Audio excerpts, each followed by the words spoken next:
Hello everyone. आज की इस क्लास में सोशियोलॉजी के इंपॉर्टेंट क्वेश्चंस को देखने वाले हैं। ये रिवीजन क्लास है एंड क्लास स्टार्ट उससे पहले आप सभी इस वीडियो को ज़्यादा से ज़्यादा लोगों के साथ शेयर जरूर कर दीजिए। एक इन्फॉर्मेशन है, समाजशास्त्र से संबंधित सभी परीक्षाओं के लिए यहाँ पर प्रैक्टिस सेट एंड सोशियोलॉजी के नोट्स प्रोवाइड कराए जा रहे हैं। यहाँ पर आपको एक व्हाट्सएप नंबर दिया गया है। व्हाट्सएप नंबर है 790-555-3851। इससे जुड़ी कोई भी जानकारी आप चाहते हैं तो इस पर आप मैसेज करके पूछ सकते हैं। ठीक है, ध्यान रखिएगा, प्रैक्टिस सेट एंड सोशियोलॉजी के नोट्स ये आपको PDF फॉर्मेट में प्रोवाइड कराए जा रहे हैं। ठीक है, और इसके अलावा बात की जाए आपके GS पेपर, असिस्टेंट प्रोफेसर का जो GS पेपर है उसके प्रैक्टिस सेट के लिए, तो वो भी यहाँ पर आपको PDF फॉर्मेट में प्रोवाइड कराया जा रहा है, जिसमें प्रश्नों की संख्या 1000 से ज्यादा है, जिसका प्राइस 149 है। ठीक है, कोई भी जानकारी चाहते हैं तो यहाँ पर नंबर दिया गया है, इस पर मैसेज करके आप पूछ सकते हैं। बस थोड़ी ही देर में क्लास शुरू होने वाली है। आप सभी इस वीडियो को ज्यादा से ज्यादा लोगों के साथ शेयर जरूर कर दीजिए। देखिए यहां तक हो गया था। चलिए देखिए, प्रश्न है निम्नलिखित में से भारतीय संविधान के तहत कौन एक धार्मिक अल्पसंख्यक नहीं है। विकल्प में संथाल, मुसलमान, ईसाई और पारसी यहां पर दिया गया है। इनमें से भारतीय संविधान के तहत कौन एक धार्मिक अल्पसंख्यक नहीं है? कौन एक धार्मिक अल्पसंख्यक नहीं है? तो यहाँ पर संथाल। संथाल क्या है? संथाल जनजाति है। ठीक है, संथाल क्या है? संथाल एक जनजाति है। यहाँ पर ऑप्शन ए हो जाएगा सही। प्रश्न है, किसने कहा है कि संस्कृति या सामाजिक विरासत मानव प्रजाति की स्मृति है? विकल्प देख लीजिए, Robert Bierstedt, SC Dube, MN Srinivas, GS Ghurye यहाँ पर विकल्प दिए गए। इनमें से किसने कहा कि संस्कृति या सामाजिक विरासत मानव प्रजाति की स्मृति है? Robert Bierstedt, SC Dube, MN Srinivas, GS Ghurye यहाँ पर विकल्प दिया गया है। तो सही क्या हो जाएगा? यहाँ पर दुबे हो जाएगा, ऑप्शन बी हो जाएगा सही। ठीक है, SC दुबे यहाँ पर राइट है। प्रश्न है, यह किसका कथन है कि मानव अध्ययन का सरोकार व्यक्तित्व और संस्कृति के प्रारूपों के निर्माण से होना चाहिए? वेबर, डिल्थे, कॉर्सेंडर, रिकर्ड यहाँ पर विकल्प है। मानव अध्ययन का सरोकार व्यक्तित्व और संस्कृति के प्रारूपों के निर्माण से होना चाहिए, यह किसका कहना है? वेबर, डिल्थे, कॉर्सेंडर्स, रिकर्ड यहाँ पर विकल्प है। यहाँ पर डिल्थे हो जाएगा। ठीक है, डिल्थे हो जाएगा, विकल्प बी यहाँ पर सही हो जाएगा। मानव अध्ययन का सरोकार व्यक्तित्व और संस्कृति के प्रारूपों के निर्माण से होना चाहिए, यहाँ पर ये कहना डिल्थे का था। प्रश्न है, किसी विशेष समय बिंदु पर आंकड़ा संग्रहण वाला अध्ययन अभिकल्प कहलाता है? सहगण अध्ययन, प्रवृत्ति अध्ययन, प्रतिनिध्यात्मक अध्ययन या फिर देशांतरित अध्ययन? सही क्या हो जाएगा? किसी विशेष समय बिंदु पर आंकड़ा संग्रहण वाला अध्ययन अभिकल्प क्या कहलाता है? उसे क्या कहा जाएगा? प्रतिनिध्यात्मक अध्ययन कहा जाएगा। विकल्प सी यहाँ पर सही हो जाएगा, ऑप्शन सी यहाँ पर राइट है। प्रश्न है, दुर्खेम का सर्वाधिक महत्वपूर्ण पद्धति शास्त्रीय योगदान है? ऑप्शंस में प्रकार्यात्मक विश्लेषण, आदर्शक व्यवहार का अध्ययन, संरचनात्मक सूत्र प्रतिपादन और निराधार कल्पना और अनुमान यहाँ पर दिया गया है। दुर्खेम का सर्वाधिक महत्वपूर्ण पद्धति शास्त्रीय योगदान क्या है? क्या रहा है? प्रकार्यात्मक विश्लेषण। ठीक है, यहाँ पर विकल्प ए हो जाएगा सही, ऑप्शन ए यहाँ पर राइट है। प्रश्न है, मैक्स वेबर के अनुसार सामाजिक विज्ञानों में निम्न में से कौन सा अवश्य होना चाहिए? मूल पूर्वाग्रह, मूल निर्णय, मूल प्रासंगिकता या फिर मूल स्वतंत्रता? वेबर के अनुसार सामाजिक विज्ञानों में निम्न में से कौन सा अवश्य होना चाहिए? मूल प्रासंगिकता। मूल प्रासंगिकता, ऑप्शन सी यहाँ पर राइट आंसर हो जाना चाहिए। ठीक है, राइट आंसर क्या होगा? मूल प्रासंगिकता होगा, सी यहाँ पर सही है। प्रश्न है, पदानुक्रम में विभिन्न स्तरों के बीच व्यक्तियों का संचलन कहलाता है? सामाजिक पदानुक्रम, सामाजिक गतिशीलता, ऊपरी मुखी गतिशीलता या फिर निम्न मुखी गतिशीलता? पदानुक्रम में विभिन्न स्तरों के बीच व्यक्तियों का संचलन क्या कहलाता है? उसे क्या कहा जाएगा? सामाजिक गतिशीलता कहा जाएगा, सोशल मोबिलिटी कहा जाएगा। और सोशल मोबिलिटी की बात सबसे पहले किसके द्वारा की गई थी? सोरोकिन के द्वारा की गई थी। सामाजिक गतिशीलता ये सोरोकिन की पुस्तक है जो कि 1927 में आई थी। चलिए आगे देख लेते हैं। प्रश्न है, यह कौन सा सैद्धांतिक उपागम है जिसमें समाजों की अवधारणा सामाजिक व्यवस्था के रूप में की जाती है तथा सामाजिक संरचना के विशिष्ट लक्षणों की व्यवस्था इन व्यवस्थाओं के अनुरक्षण में उनके योगदान के पदों में की जाती है? देखिए, संरचनावाद, प्रकारवाद, संरचनात्मक विभेदीकरण और संरचनात्मक प्रकारवाद यहाँ पर विकल्प दिया गया है। कौन सा सैद्धांतिक उपागम है जिसमें समाजों की अवधारणा सामाजिक व्यवस्था के रूप में की जाती है तथा सामाजिक संरचना के विशिष्ट लक्षणों की व्यवस्था इन व्यवस्थाओं के अनुरक्षण में उनके योगदान के पदों में की जाती है। यहाँ पर क्या होगा? संरचनात्मक प्रकार्यात्मक होगा। ठीक है, संरचनात्मक प्रकारवाद या संरचनात्मक प्रकारवाद प्रकार्यात्मक उपागम होगा। विकल्प डी यहाँ पर सही होगा। ठीक है, डी यहाँ पर राइट है। प्रश्न है, जननी सुरक्षा योजना भारत सरकार की योजना है, इसका किस उद्देश्य के साथ शुभारंभ किया गया था? विकल्प यहाँ पर है मातृ एवं नवजात शिशुओं की मृत्यु दर में कमी लाना, लड़कियों के शैक्षणिक स्तर में सुधार लाना और उनकी विरत दरों में कमी लाना, लड़कियों को खेल एवं बाह्य कार्यकलापों में भाग लेने के लिए प्रोत्साहित करना, या फिर लड़कियों के पोषण परक अंतर्ग्रहण और उनके समग्र स्वास्थ्य में सुधार लाना। सही क्या होगा? मातृ एवं नवजात शिशुओं की मृत्यु दर में कमी लाना। ठीक है, मातृ एवं नवजात शिशुओं की मृत्यु दर में कमी लाना है। यहाँ पर ऑप्शन ए हो जाएगा सही। ठीक है, ऑप्शन ए यहाँ पर राइट है। प्रश्न है, निम्न में से किसने समाज में अपमूल्यों की उत्पत्ति के 3 कारण बताए हैं? शारीरिक या जैविक कारण, मानसिक कारण, सामाजिक आवश्यकताएं। सही क्या हो जाएगा? इनमें से निम्न में से किसने समाज में अपमूल्यों की उत्पत्ति के 3 कारण बताए हैं? शारीरिक या जैविक कारण, मानसिक कारण और सामाजिक आवश्यकताएं। यहाँ पर राधा कमल मुखर्जी हो जाएंगे। ऑप्शन ए हो जाएगा सही। ठीक है, राधा कमल मुखर्जी यहाँ पर सही है। प्रश्न है, निर्धनता का अस्तित्व है क्योंकि लोग समाज के लिए उपयोगी कार्य करते हैं, इस कथन से कौन संबंधित है? हर्बर्ट गेंस, बारबरा एहरेनरिख बॉनफील्ड या फिर ऑस्कर लेविस। निर्धनता का अस्तित्व है क्योंकि लोग समाज के लिए उपयोगी कार्य करते हैं। ये तर्क किसके द्वारा दिया गया है? यहाँ पर विकल्प सही हो जाएगा हर्बर्ट गेंस। ठीक है, हर्बर्ट गेंस हो जाएगा। ऑप्शन ए यहाँ पर सही हो जाएगा। प्रश्न है, किसने शीत युद्ध में पूंजीवाद लोकतंत्र की विजय और इस प्रकार इतिहास के अंत का सैद्धांतिक चिंतन प्रस्तुत किया है? यहाँ पर फूको हैं, डेनियल बेल है, एंथोनी गिडेंस है, पेरेटो यहाँ पर विकल्प में है। इनमें से किसने शीत युद्ध में पूंजीवाद लोकतंत्र की विजय और इस प्रकार इतिहास के अंत का सैद्धांतिक चिंतन प्रस्तुत किया है? सही होगा डेनियल बेल। डेनियल बेल होगा। ऑप्शन बी यहाँ पर सही हो जाएगा। ठीक है, डेनियल बेल यहाँ पर राइट है। प्रश्न है, ट्राइब टू एम्पायर पुस्तक के लेखक कौन है? एमाइल दुर्खीम, ए मोरेट और जी डेवी, एच स्पेंसर, टॉनीज यहाँ पर विकल्प है। ट्राइब टू एम्पायर किसकी है पुस्तक? Tribe to empire, tribe to empire हो जाएगी ए मोरेट और जी डेवी की। ठीक है, ऑप्शन बी यहाँ पर सही हो जाएगा। प्रश्न है, सामुदायिक शक्ति संरचना के संदर्भ में शक्ति संघ और शक्ति विसर्जन नामक 2 उपयोगी अवधारणाओं को कौन संदर्भित करता है? टी.के. उमेन, एम.एन. श्रीनिवास, एस.सी. दुबे, रजनी कोठारी यहाँ पर विकल्प दिए गए हैं। सामुदायिक शक्ति संरचना के संदर्भ में शक्ति संघ और शक्ति विसर्जन नामक 2 उपयोगी अवधारणाओं को कौन संदर्भित करता है? यहाँ पर सही होगा टी.के. उमेन। ठीक है, टी.के. उमेन होगा। ऑप्शन ए यहाँ पर राइट आंसर हो जाएगा।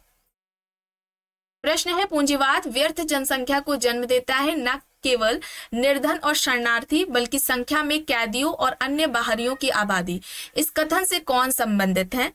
Judith Butler, Zygmunt Bauman, Georgia Agamben, Chrystia Freeland यहाँ पर विकल्प है। पूंजीवाद व्यर्थ जनसंख्या को जन्म देता है, न केवल निर्धन और शरणार्थी बल्कि संख्या में कैदियों और अन्य बाहरियों की आबादी को। इस कथन से कौन संबंधित है? जिगमंड बॉमैन होगा। ठीक है, जिगमंड बॉमैन होगा। विकल्प बी यहाँ पर सही हो जाएगा। प्रश्न है, किसने विशेष रूप से अफ्रीकी निग्रो के मध्य न्याय के प्रशासन की व्यवस्था प्रणालियों के उदाहरण दिए हैं? R H. Lowie, Max Gluckman, Malinowski, Max Weber यहाँ पर विकल्प है। इनमें से किसने विशेष रूप से अफ्रीकी निग्रो के मध्य न्याय के प्रशासन की विकसित प्रणालियों के उदाहरण दिए हैं? सही क्या हो जाएगा? सही यहाँ पर आर.एच. लोवी हो जाएगा। ठीक है, आर.एच. लोवी यहाँ पर राइट आंसर है।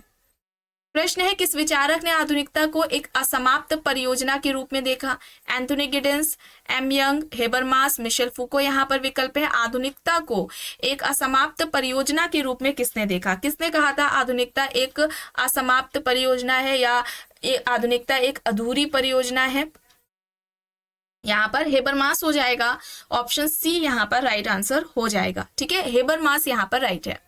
देखिए प्रश्न है सामाजिक विज्ञान जिसका प्रमुख ध्यान केंद्र पिछले 2 या 3 शताब्दियों में औद्योगिक परिवर्तनों द्वारा निर्मित सामाजिक संस्थाओं का अध्ययन है और ऐतिहासिक इसमें निहित है ऐतिहासिक, नृवैज्ञानिक और विवेचनात्मक संवेदनशीलता। अब इसकी व्याख्या इनमें से किसके द्वारा की गई है? विकल्प देखिए, Edward Said, Michel Foucault, Anthony Giddens, Sumner यहाँ पर दिए गए हैं। सामाजिक विज्ञान जिसका प्रमुख ध्यान केंद्र पिछली 2 या 3 शताब्दियों में औद्योगिक परिवर्तनों द्वारा निर्मित सामाजिक संस्थाओं का अध्ययन है और जिसमें निहित है ऐतिहासिक, नृवैज्ञानिक और विवेचनात्मक संवेदनशीलता। इसकी व्याख्या इनमें से किसके द्वारा की गई है? यहाँ पर सही हो जाएगा एंथोनी गिडेंस। एंथोनी गिडेंस हो जाएगा, ऑप्शन सी यहाँ पर राइट आंसर हो जाएगा। देखिए आगे देखते हैं। प्रश्न है निम्न में से कौन शिकागो स्कूल से संबंधित नहीं है? शिकागो स्कूल से संबंधित नहीं है ये पूछा जा रहा है। रॉबर्ट पार्क, बर्गेस, टॉनीस लुईवर्थ यहाँ पर विकल्प दिए गए हैं। शिकागो स्कूल से कौन संबंधित नहीं है? तो यहाँ पर क्या हो जाएगा? यहाँ पर राइट आंसर क्या हो जाएगा? टॉनीस हो जाएगा। ठीक है, टॉनीस यहाँ पर राइट हो जाएगा, ऑप्शन सी यहाँ पर राइट आंसर हो जाएगा। टॉनीस ने समाजशास्त्र को 3 मुख्य शाखाओं में बांटा था, जिसमें कि पहला जो था शुद्ध या सैद्धांतिक था। ठीक है, शुद्ध या सैद्धांतिक था। दूसरा अगर हम बताएं व्यवहारिक, दूसरे की बात की जाए तो व्यवहारिक था और तीसरा था अनुभव परक। ठीक है, ये 3 शाखाएं समाजशास्त्र के टॉनीस के द्वारा बताई गई थी, शुद्ध या सैद्धांतिक, व्यवहारिक और अनुभव परक। चलिए आगे देख लेते हैं। प्रश्न है पंचायती राज जिला स्तर पर विकास प्रशासन की एक महत्वपूर्ण इकाई है। निम्न में से किस समिति ने आरंभ में भारतीय पंचायती राज व्यवस्था की अनुशंसा की थी? कोठारी समिति, अशोक मेहता समिति, बलवंत मेहता समिति, जी के मूपनार समिति। यहाँ पर विकल्प दिए गए हैं। सही क्या हो जाएगा? पंचायती राज जिला स्तर पर विकास प्रशासन की एक महत्वपूर्ण इकाई है। निम्न में से किस समिति ने आरंभ में भारतीय पंचायती राज व्यवस्था की अनुशंसा की थी? सही क्या हो जाएगा? सही यहाँ पर बलवंत मेहता समिति हो जाएगा। ठीक है, बलवंत मेहता समिति हो जाएगी और ये कब आती है? 1957 को आती है, 1957 यहाँ पर हो जाएगा। अशोक मेहता समिति की बात की जाए तो ये 1977 में आई थी। और अगर हम बात करें कोठारी समिति की, ठीक है, ये तो उससे जुड़ जाएगी शिक्षा से। तो यहाँ पर देखिए 2 इंपॉर्टेंट है परीक्षाओं में जो कि पूछी जाती हैं। ठीक है, 2 इंपॉर्टेंट है। और पंचायती राज व्यवस्था से संबंधित अगर संवैधानिक संशोधन की बात की जाए तो 73वां संविधान संशोधन था जो कि पंचायती राज व्यवस्था से संबंधित था, जो 1993 में हुआ था। ठीक है, 1993 में हुआ था 73वां वाला संशोधन, पंचायती राज व्यवस्था से जुड़ा हुआ है। चलिए आगे देख लेते हैं। प्रश्न है समाज के निम्न प्रकारों को उनके विकास के आरोही क्रम में व्यवस्थित करना है। ठीक है, आरोही क्रम में व्यवस्थित करना है तो पहले क्या आएगा? पहले आ जाएगा शिकार और संग्रह। ठीक है, थर्ड आ जाएगा, ये देखिए यहाँ पर क्या हो जाएगा? डी हो जाएगा, शिकार और संग्रह। उसके अलावा पशु, उसके बाद आएगा पशुपालक, फिर कृषि, औद्योगिक, फिर उत्तर औद्योगिक। यहाँ पर क्या हो जाएगा? विकल्प डी हो जाएगा सही। ठीक है, ऑप्शन डी यहाँ पर राइट आंसर हो जाएगा। प्रश्न है निम्न में से कौन सा अधिनियम सही नहीं है? देखिए सही नहीं है बताना है तो पर्यावरण संरक्षण अधिनियम 1986 है यहाँ पर। उसके अलावा वायु प्रदूषण निवारण एवं नियंत्रण अधिनियम 1981 दिया गया है। जल प्रदूषण का निवारण व नियंत्रण अधिनियम, यहाँ पर मिस्टेक है। ठीक है, यही गलत है। ठीक है, सही गलत यहाँ पर कौन सा सही नहीं है तो यही गलत है। बाकी वन्यजीव संरक्षण अधिनियम 1972 यहाँ पर ये सही था। ठीक है, तो यहाँ पर क्या हो जाएगा? सही नहीं है बताना था तो यही वाला है, और जो कि पूरा नहीं है। ठीक है, चलिए आगे देख लेते हैं। प्रश्न है इरविंग गॉफमैन द्वारा लोकप्रिय बनाई गई वह धारणा कौन सी है जिसका प्रयोग शरण स्थल, कारागार और मठों जैसी सुविधाओं के लिए किया गया, जो बाह्य दुनिया से पूर्णतः अलग और अपने निवासियों के अस्तित्व को बलपूर्वक नियंत्रण प्रणाली में रखती है? विशेष संस्थाएं, कृत्रिम संस्थाएं, रुग्ण संस्थाएं या फिर संपूर्ण संस्थाएं? तो यहाँ पर क्या था? संपूर्ण संस्थाएं, या जिसे समग्र संस्था टोटल इंस्टीट्यूशंस का कहते हैं, कॉन्सेप्ट गॉफमैन द्वारा दिया गया था, आपको कई बार क्लासेस में बताया जा चुका है। विकल्प डी यहाँ पर सही हो जाएगा। प्रश्न है, परिवार ऐसा समूह है जो समूह के भीतर सहोदर भाई अथवा बहन अपने और भिन्न शाखाई अर्थात भाइयों और बहनों और कजन के बीच के अंतर विवाह पर आधारित हो। इसे हम क्या कहेंगे? देखिए, रक्त संबंधी, समूह संबंधी, पित्त सत्तात्मक और युगल परिवार यहाँ पर दिया गया है। परिवार ऐसा समूह होता है जो समूह के भीतर सहोदर भाई अथवा बहन अपने भिन्न शाखाई अर्थात भाइयों और बहनों और कजन के बीच अंतर विवाह पर आधारित हो, उसे हम समूह संबंधी कहेंगे। ठीक है, समूह संबंधी परिवार कहेंगे। यहाँ पर बी हो जाएगा सही। प्रश्न है, निम्न में से किसने कार्ल मार्क्स के आरंभिक लेखन और परिवर्तीय लेखन के बीच एक ज्ञान मीमांसीय अंतराल की घोषणा की थी? पार्सन्स, लुईस अल्थुजर, सी राइट मिल्स और डेरेनड्रॉफ यहाँ पर दिया गया। इनमें से किसने कार्ल मार्क्स के आरंभिक लेखन और परिवर्तीय लेखन के बीच एक ज्ञान मीमांसीय अंतराल की घोषणा की थी, बात की थी? अल्थुजर द्वारा की गई थी। यहाँ पर बी हो जाएगा सही। ठीक है, अति निर्धारणवादी अल्थुजर कहलाते हैं। विकल्प बी यहाँ पर सही होगा। ठीक है, अल्थुजर यहाँ पर राइट है। प्रश्न है, नगरीय नवीकरण की उस प्रक्रिया को निम्न में से क्या कहा जाता है जिसमें पुराने और क्षयमान आवासीय भवनों को उस क्षेत्र में रह रहे धनाढ़ लोगों द्वारा नया बनाया जाता है? वैश्विक नगर, जरा विज्ञान, नया विज्ञान या फिर कुलीनीकरण? नगरीय नवीकरण की उस प्रक्रिया को क्या कहा जाएगा इनमें से जिसमें पुराने और क्षयमान आवासीय भवनों को उस क्षेत्र में रह रहे धनाढ़ लोगों द्वारा नया बनाया जाता है? उसे हम कुलीनीकरण कहेंगे। ठीक है, विकल्प डी यहाँ पर राइट आंसर होगा। प्रश्न है, रोजगार के संदर्भ में मान्य व संधारणीय सक्षमता हेतु आवश्यक अभिवृत्तियों व व्यवहारों को सीखने की व्यवस्था को कहा जाता है? व्यावसायिक संरचना, व्यावसायिक समाजीकरण, व्यावसायिक पृथक्करण, व्यावसायिक प्रतिष्ठा यहाँ पर विकल्प दिए गए हैं। रोजगार के संदर्भ में मान्य व संधारणीय सक्षमता हेतु आवश्यक अभिवृत्तियों व व्यवहारों की सीखने की व्यवस्था को क्या कहा जाता है? व्यावसायिक समाजीकरण कहा जाता है। और सबसे पहले समाजीकरण की बात किसके द्वारा की गई थी? जॉर्ज हर्बर्ट मीड के द्वारा की गई थी। यहाँ पर विकल्प बी हो जाएगा सही। ठीक है, विकल्प बी यहाँ पर राइट है। प्रश्न है, निम्न में से कौन प्राथमिक डाटा नहीं है? डाक प्रश्नावली, प्रत्यक्ष व्यक्तिगत साक्षात्कार, सरकार द्वारा प्रकाशित सामग्री, वैदिक अध्ययन सामग्री। तो यहाँ पर प्राथमिक डाटा नहीं है पूछा जा रहा है, तो सरकार द्वारा प्रकाशित सामग्री नहीं होगा, ये द्वितीयक डाटा में आ जाएगा। यहाँ पर सी हो जाएगा सही। प्रश्न है, हैबिट्स प्रवृत्तियों के उस समूह को कहते हैं जिसके द्वारा दैनिक जीवन की स्वाभाविक क्रियाएं और अभिवृत्तियां सामान्य जीवन का अंग बन जाती हैं। अभ्यसन की संकल्पना किसने दी? हैबिट्स का जो कॉन्सेप्ट था वो किसका था? Erving Goffman, Bourdieu, Peter L Berger, Thomas Kuhn यहाँ पर विकल्प है। हैबिट्स का जो कॉन्सेप्ट था वो बोर्डियू द्वारा दिया गया था। याद आ रहा है आपको? बोर्डियू यहाँ पर होगा। विकल्प बी हो जाएगा सही। आखिरी प्रश्न है, पार्सन्स के अनुसार निम्न में से कौन सामाजिक व्यवस्था की मूल इकाई है? पार्सन्स ने सामाजिक व्यवस्था की मूल इकाई इनमें से किसे बताया था? विकल्प में है वैयक्तिक कर्ताओं की बहुलता, प्रस्तुति भूमिका सकुल, कर्ताओं की एक दूसरे के साथ अंतरक्रिया, सांस्कृतिक रूप से साझी संरचना व साझे प्रतीक। यहाँ पर सांस्कृतिक रूप से साझी संरचना व साझे प्रतीक होगा। विकल्प डी यहाँ पर राइट आंसर हो जाएगा। ठीक है, ऑप्शन डी यहाँ पर सही है। तो आज की इस क्लास में बस इतना ही। आई होप ये आपको पसंद आई होगी। अगर पसंद आई है तो प्लीज लाइक करिएगा, कमेंट करके जरूर बताइएगा।